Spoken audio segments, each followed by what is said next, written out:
sa inyo. Missionary. Nagulat ako, sabi niya, basta may pinadala ko sa Gcash. Di ba tama missionary, tayo dapat mapadala sa kanila? Pero sila rin pala, natutulong din pala para sa atin. Missionary Jonathan Industry. Napadala po siya ng 4,885 for mission and fires. Ha? At mabuti, yung pinag-pray namin na bigas, isang sako at kalahati lang. Ngayon, 6 na sa loob. Amen? Yung mga members pala, nag-usap-usap din sila, ano ba yung tulong natin doon? Kasi may darating yung mga pastor doon, galing aklan ng mga gwapo. Amen? Darating yung mga pastor. At salamat sa Panginoon na natuloy natin ito. Sabi ko nga, kung di kaya ng Panginoon natin. Amen. Kaya ng Panginoon natin. Amen? Kaya. Hindi na iba kaya na sa basketball. Pero di pa. Amen? Amen. Welcome yung tatay namin sa Aklan, yung pastor ni Julie, Pastor Dan Lachita. Malaking tulong niya yung Pastor Dan sa amin nung nag-upisa pa lang kami sa ministry. Yung maras, ang layo. 10 hours. Yung sinakyan pa nila yung galing sa Cubao. For Ernie Solina.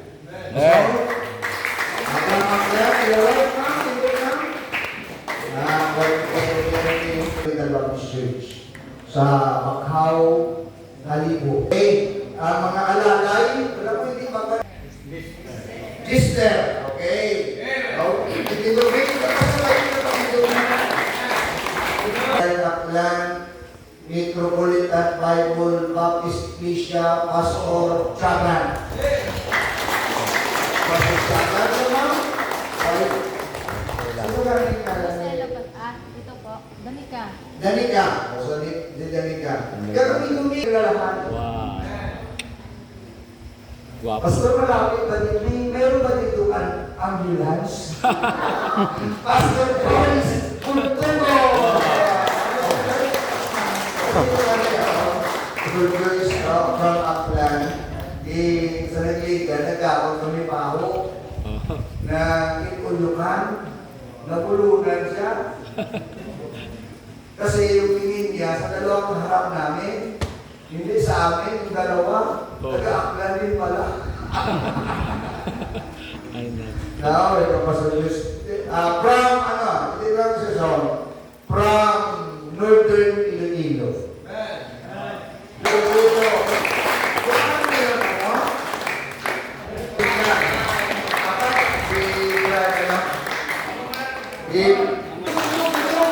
Punta kami. Pastor Daniel.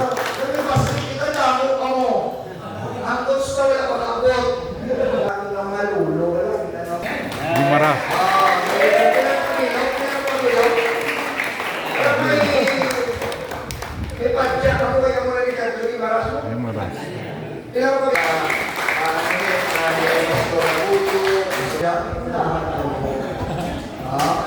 Okay.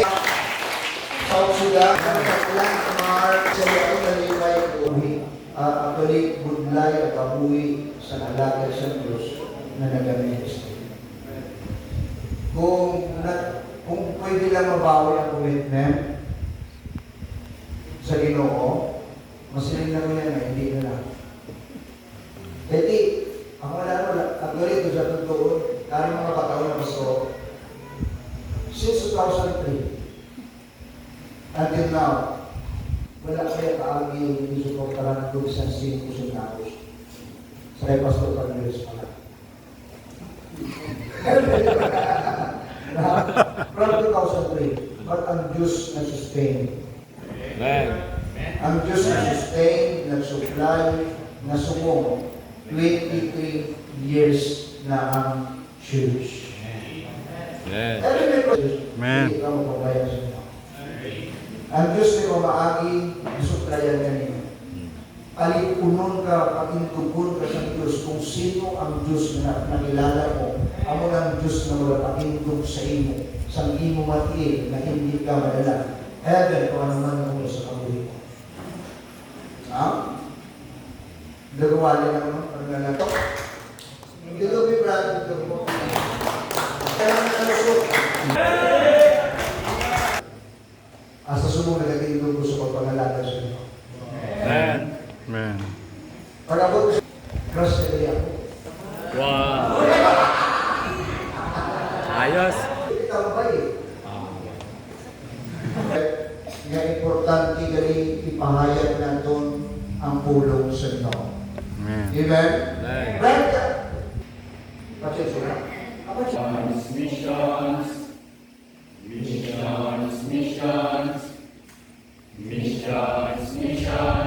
Amen.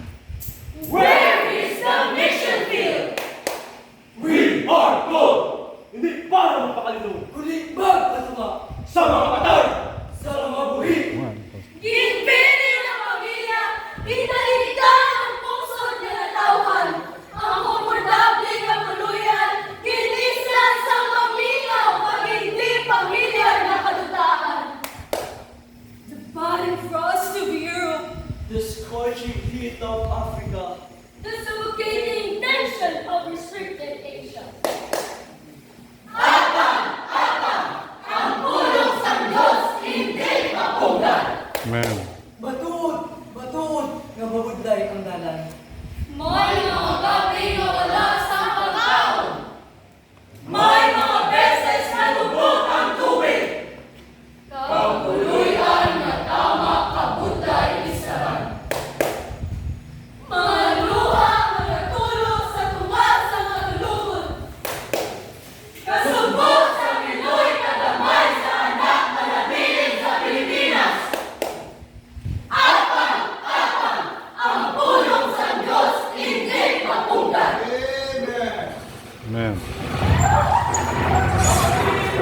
Ang sa kanyang samahan! Ang singit sa mga siling!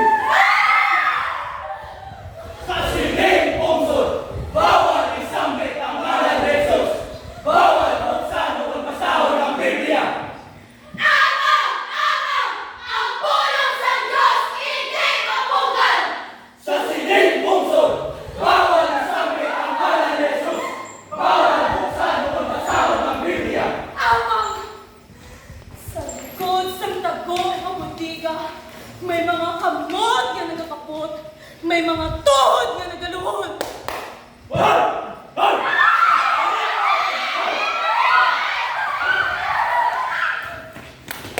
Kung mapinahan, pariso!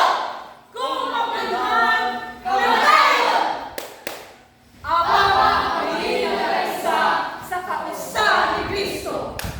Ang haba sa 1 Corinthians chapter 12, verse 12. For as the body is one, and not many members, and all the members of the one body, being many, are one body, so also is Christ.